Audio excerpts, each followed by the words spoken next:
কৃষ্ণনগরে রাজা কৃষ্ণচন্দ্রর কাছে ওই রাজ্যের এক গরিব পূজা তার কন্যার বিবাহের জন্য সাহায্য চাইতে গেছে। রাজা কৃষ্ণচন্দ্র পূজাকে বলছে, ও হো, তোমার কন্যার বিবাহ আমি তো অবশ্যই সাহায্য করব, তবে তোমাকে একটা কাজ করতে হবে যে আমার ওই বাগান বাড়িতে যে পুকুরটা আছে ওই পুকুরে সারা রাত জলে গলা পর্যন্ত ডুবে যদি থাকতে পারো তাহলে সকালে আমার কাছে সাহায্য নিয়ে যেও। পূজা বলল, ঠিক আছে রাজামশাই, আমি তাই করব। বাচ্চারা গরিব মানুষ, ঠান্ডার দিন সারা রাত সেই পুকুরের জলে গলা পর্যন্ত ডুবে থাকলো। সকাল হয়েছে, রাজামশাইয়ের কাছে গিয়ে বলছে, রাজামশাই, আপনার কথা মতন আমি কাজ করেছি, আমাকে সাহায্য দিন, আমি বাড়ি যাব। রাজামশাই পূজাকে বলল, আচ্ছা তুমি সারা রাত জলে কি করছিলে একটু বলো তো। পূজা বলল, আপনার ওই 5 তলার ওপরে যে টুনটুনি লাইটটা জ্বলছে ওই লাইটের দিকে তাকিয়ে আমি সারা রাত জলে গলা পর্যন্ত ডুবিয়েছিলাম, আপনার ওই লাইটের দিকে তাকিয়ে। রাজা কৃষ্ণচন্দ্র হেসে বলল, বোঝাচ্ছে আমার ওই লাইটটাতে পুকুরের জলটা পুরো গরম হয়ে গিয়েছিল, তাই তুমি থাকতে পেরেছো, তুমি সাহায্য পাবে না, বাড়ি যাও। বাচ্চারা গরিব মানুষ কাঁপতে কাঁপতে কাঁদতে কাঁদতে বাড়ি ফিরছে। ওই পথ দিয়ে গোপাল ভাঁড় রাজবাড়িতে রাজসভায় যাচ্ছে। ওর কান্না দেখে গোপাল ভাঁড় দাঁড়িয়ে জিজ্ঞাসা করলো, কি হয়েছে। সমস্ত ঘটনাটা বলল।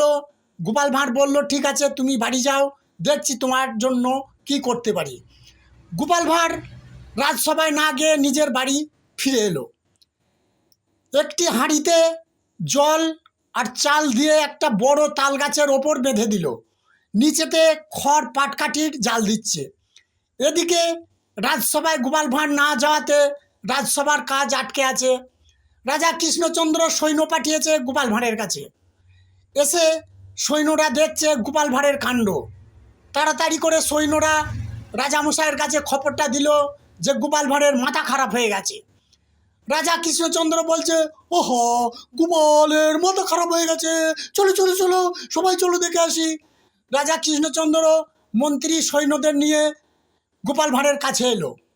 গোপাল ভাঁড়ের কাছে এসে কাণ্ড দেখছে। রাজা কৃষ্ণচন্দ্র বলল, ওহো গোপাল, তুমি তো কাল রাজসভা থেকে ভালো অবস্থায় এলে, আজ তোমার মাথাটা কি করে খারাপ হলো গোপাল।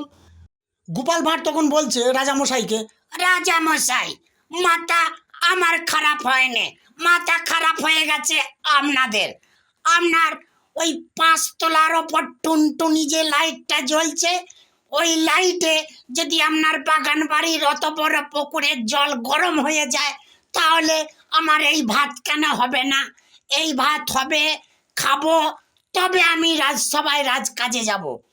রাজা কৃষ্ণচন্দ্র ভেবে তখন বলছে, গোপাল গোপাল, এ তো আমি মস্ত বড় ভুল করেছি, আমি এইবারও তোমার কাছে হার মেনে গেলাম, পরাজয় হয়ে গেলাম। গোপাল তুমি চলো এসব ছেড়ে রাজসভায়। গোপাল তখন বলছে, না রাজামশাই, সে গরিব পূজা সারা রাত জলে কষ্ট করে থাকলো, তার কি হবে? গোপাল আমি ওই পূজার কন্যার বিবাহের জন্য সমস্ত খরচ আমি দেবো, তুমি এখন চলো গোপাল। গোপাল আবার রাজসভায় ফিরে গেল সেই গরিব পূজার সমস্ত খরচ আদায় করে দিয়ে। নমস্কার।